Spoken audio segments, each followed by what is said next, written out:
ದಕ್ಷಿಣ ಅಮೆರಿಕಾದಲ್ಲಿರುವಂತಹ ವೆನೆಜುವೆಲಾ ಮೇಲೆ America air strike ಅನ್ನು ಮಾಡಿದೆ.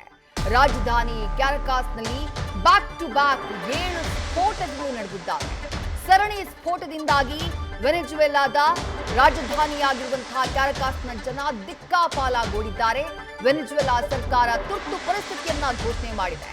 ಲಾಗುಯಿರಾ ಬಂದರಿನ ಮೇಲೂ ಕೂಡ ಅಮೆರಿಕ ಬಾಂಬ್ ದಾಳಿಯನ್ನು ಮಾಡಿದೆ. AH-64 ಅಪಾಚೆ ಹೆಲಿಕಾಪ್ಟರ್ಗಳನ್ನ ಬಳಸಿಕೊಂಡು ದಾಳಿಯನ್ನ ನಡೆಸಿರುವಂತಹ ಶಂಕೆ ವ್ಯಕ್ತವಾಗ್ತಾ ಇದೆ. ನೊಬೆಲ್ ಶಾಂತಿ ಪ್ರಶಸ್ತಿಯನ್ನ ಬಯಸ್ತಾ ಇರುವಂತಹ ಅಮೆರಿಕ ಅಧ್ಯಕ್ಷ ಡೊನಾಲ್ಡ್ ಟ್ರಂಪ್ರ ಇನ್ನೊಂದು ಮುಖ ಇದು ಅಂತ ಹೇಳಿ ವಿಶ್ವದ ಹಲವು ದೇಶಗಳು ಟೀಕೆ ಮಾಡಿವೆ.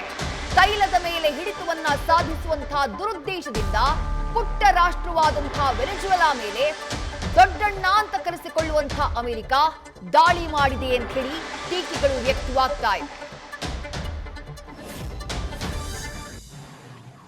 ಇವೆಲ್ಲವೂ ಕೂಡ ದಕ್ಷಿಣ ಅಮೆರಿಕ ಖಂಡದಲ್ಲಿ ಬರುವಂತಹ ವೆನೆಜುವೆಲಾ ಅನ್ನುವಂತಹ ಪುಟ್ಟ ರಾಷ್ಟ್ರದಲ್ಲಿ ಇವತ್ತು ನಸುಕಿನ ಜಾವ 2 ಗಂಟೆಯ ಸುಮಾರಿಗೆ ಕಂಡಂತಹ ದೃಶ್ಯಗಳು ಅಮೆರಿಕ ಸೇನೆಯ ರಣಾರ್ಭಟದ ದೃಶ್ಯಗಳಿವು.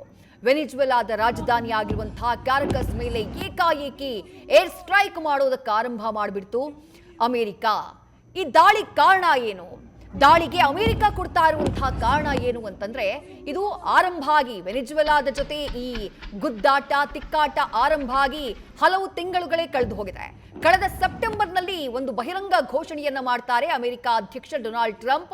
ವೆನೆಜುವೆಲಾ ಸಮುದ್ರ ಮಾರ್ಗದ ಮೂಲಕ ಅಮೆರಿಕಾಗೆ ಡ್ರಗ್ಗಳನ್ನ ಸಪ್ಲೈ ಮಾಡ್ತಾ ಇದೆ, ಕ್ರಿಮಿನಲ್ಗಳನ್ನ ಸಪ್ಲೈ ಮಾಡ್ತಾ ಇದೆ. ಅವರ ಡ್ರಗ್ಸ್ ಸಪ್ಲೈ ಮಾಡುವಂತಹ ಶಿಪ್ಗಳನ್ನ ನಾವು ಹೊಡೆದು ಹಾಕಿದೀವಿ ಅನ್ನುವಂತಹ ಮಾತನ್ನ ಹೇಳ್ತಾರೆ.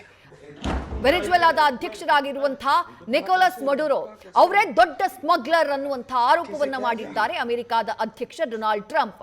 ಅದರ ಜೊತೆಗೆ ವೆನೆಜುವೆಲಾದಲ್ಲಿ ವಿಪಕ್ಷಗಳ ದಮನ ಆಗಿದೆ, ವಿರೋಧ ಪಕ್ಷಗಳಿಗೆ ಅಲ್ಲಿ ಅಧಿಕಾರನೇ ಇಲ್ಲ, ಚುನಾವಣೆಗಳಲ್ಲಿ ಅಕ್ರಮ ನಡೀತಾ ಇದೆ, ಮಾನವ ಹಕ್ಕುಗಳ ಉಲ್ಲಂಘನೆಯಾಗಿದೆ ಅಂತ ಹೇಳಿ ಸಾಲು ಸಾಲು ಆರೋಪವನ್ನ ಮಾಡ್ತಾ ಇದ್ದಂತಹ ಡೊನಾಲ್ಡ್ ಟ್ರಂಪ್ ಇದೀಗ ಏಕಾಏಕಿ ಏರ್ ಸ್ಟ್ರೈಕ್ ಮಾಡಿಸುವುದಕ್ಕೆ ಆರಂಭ ಮಾಡಿದ್ದಾರೆ ವೆನೆಜುವೆಲಾ ಮೇಲೆ. ಕಳೆದ ಕೆಲ ದಿನಗಳಿಂದಾನೇ ಕೆರೆಬಿಯನ್ ಸಮುದ್ರದಲ್ಲಿ ಅಮೆರಿಕಾದ ದಕ್ಷಿಣ ಭಾಗದಲ್ಲಿರುವಂತಹ ರಾಜ್ಯ ಫ್ಲೋರಿಡಾದಿಂದ ವೆನೆಜುವೆಲಾಗೆ ಸುಮಾರು 2000 ಕಿಲೋಮೀಟರ್ಗಳ ಅಂತರ ಇದೆ. ಆ ಕೆರೆಬಿಯನ್ ಸಮುದ್ರದಲ್ಲಿ ಕಳೆದ ಕೆಲ ದಿನಗಳಿಂದ ಅಮೆರಿಕ ತಯಾರಿಯನ್ನ ಮಾಡ್ಕೊಳ್ತಾ ಇತ್ತು. ದೊಡ್ಡ ಪ್ರಮಾಣದಲ್ಲಿ ಸುಮಾರು 12ಕ್ಕೂ ಹೆಚ್ಚು ವಾರ್ಶಿಪ್ ಗಳನ್ನ ಕೆರೆಬಿಯನ್ ಸಮುದ್ರದಲ್ಲಿ ತಂದು ನಿಯೋಜನೆ ಮಾಡುವಂತಹ ಕೆಲಸವನ್ನ ಮಾಡಿತ್ತು. ಅದರ ಜೊತೆಗೆ ಏರ್ ಕ್ರಾಫ್ಟ್ ಕ್ಯಾರಿಯರ್ ಗಳನ್ನ ತಂದು ನಿಯೋಜನೆ ಮಾಡಿತ್ತು, ಸಬ್ಮರೀನ್ ಗಳನ್ನ ತಂದು ನಿಯೋಜನೆ ಮಾಡಿತ್ತು. 15,000ಕ್ಕೂ ಹೆಚ್ಚು ಸೈನಿಕರನ್ನ ಕೆರೆಬಿಯನ್ ಸಮುದ್ರದಲ್ಲಿ ಕರ್ಕೊಂಡು ಬಂದು ನಿಯೋಜನೆ ಮಾಡಿತ್ತು. ಅಲ್ಲಿಗೆ ಎಲ್ರಿಗೂ ಕೂಡ ಕನ್ಫರ್ಮ್ ಆಗಿತ್ತು, ಸದ್ಯದಲ್ಲೇ ವೆನೆಜುವೆಲಾ ಮೇಲೆ ಅಮೆರಿಕ ದಾಳಿಯನ್ನ ಮಾಡೋದಿದೆ ಅಂತ ಹೇಳಿ. ನಿರೀಕ್ಷೆಯಂತೆ ಅಮೆರಿಕ ದಾಳಿಯನ್ನ ಮಾಡಿದೆ. ಆದ್ರೆ ಡೊನಾಲ್ಡ್ ಟ್ರಂಪ್ ಅವರು ಕೊಡ್ತಾ ಇರುವಂತಹ ಕಾರಣ ಇದೆಯಲ್ಲ, ಆ ಕಾರಣ ಒಪ್ಕೊಳ್ಬಹುದಾ? ಜಗತ್ತಿನ ಹಲವು ರಾಷ್ಟ್ರಗಳು ಈ ಕಾರಣಗಳನ್ನ ಒಪ್ಕೊಳ್ತಾ ಇಲ್ಲ. ಅಮೆರಿಕ ತೈಲದ ಮೇಲಿನ ಆಸೆಗಾಗಿ, ತೈಲದ ಮೇಲಿನ ತನ್ನ ಹಿಡಿತವನ್ನ ಸ್ಟ್ರಾಂಗ್ ಆಗಿ ಇಟ್ಕೊಳ್ಳುವುದಕ್ಕಾಗಿ ಈ ದಾಳಿಯನ್ನ ನಡೆಸಿದೆ ಅನ್ನುವಂತಹ ಆರೋಪ ಕೇಳಿಬರ್ತಾ ಇದೆ. ಇಲ್ಲಿ ಒಂದು ವಿಚಾರವನ್ನ ಗಮನಿಸಬೇಕು. ವೆನೆಜುವೆಲಾ ಜಗತ್ತಿನ ಪುಟ್ಟ ರಾಷ್ಟ್ರವಾದ್ರೂ ಕೂಡ, ಜಗತ್ತಿನಲ್ಲಿರುವಂತಹ ಸಣ್ಣ ರಾಷ್ಟ್ರಗಳಲ್ಲಿ ವೆನೆಜುವೆಲಾ ಕೂಡ ಒಂದಾದ್ರೂ ಕೂಡ, ಜಗತ್ತಿನಲ್ಲೇ ಅತಿ ಹೆಚ್ಚು ತೈಲವನ್ನ ಹೊಂದಿರುವಂತಹ ಅಥವಾ ತೈಲ ಸಂಗ್ರಹಗಾರಗಳನ್ನ ಹೊಂದಿರುವಂತಹ ದೇಶ ಅಂದ್ರೆ ಅದು ಇದೇ ವೆನೆಜುವೆಲಾ ದೇಶ. ಅತಿ ಹೆಚ್ಚು ತೈಲ ಸಂಗ್ರಹ ಇರೋದು ವೆನೆಜುವೆಲಾ ದೇಶದಲ್ಲಿ. ನಿಮಗೆ ಅಮೆರಿಕ ಯಾವ ಸ್ಥಾನದಲ್ಲಿ ಬರುತ್ತೆ ಅಂದ್ರೆ 9 ಅಥವಾ 11ನೇ ಸ್ಥಾನದಲ್ಲಿ ಬರುತ್ತೆ. ಆದ್ರೆ ವಿಶ್ವದ ಅತಿ ದೊಡ್ಡ ತೈಲ ಉತ್ಪಾದಕ ದೇಶ ಯಾವುದು ಅಂತ ಕೇಳಿದ್ರೆ ಅಲ್ಲಿ ಮೊದಲ ಸ್ಥಾನದಲ್ಲಿ ನಿಲ್ಲುವುದು ಬಹುತೇಕ ಅಮೆರಿಕ ಮೊದಲ ಸ್ಥಾನದಲ್ಲಿ ನಿಲ್ಲುತ್ತೆ. ಹಾಗಾದ್ರೆ ವೆನೆಜುವೆಲಾ ಮೇಲೆ ದಾಳಿ ಯಾಕೆ? ತನ್ನ ತೈಲ ಸರಬರಾಜಿಗೆ ಅಡ್ಡಿಯಾಗಬಾರ್ದು, ತೈಲ ಮಾರುಕಟ್ಟೆ ತನ್ನ ನಿಯಂತ್ರಣದಲ್ಲಿರಬೇಕು ಅನ್ನುವಂತಹ ಕಾರಣಕ್ಕಾಗಿ ಆ ದುರುದ್ದೇಶವನ್ನ ಇಟ್ಕೊಂಡು ಈ ದಾಳಿಯನ್ನ ವೆನೆಜುವೆಲಾನ ಟಾರ್ಗೆಟ್ ಮಾಡಿ ಈ ದಾಳಿಯನ್ನ ಅಮೆರಿಕ ಮಾಡಿದೆ ಅನ್ನುವಂತಹ ಆರೋಪ ಕೇಳಿಬರ್ತಾ ಇದೆ. ಅದರ ಜೊತೆಗೆ ಇನ್ನೂ ಒಂದು ಆರೋಪ ಇದೆ.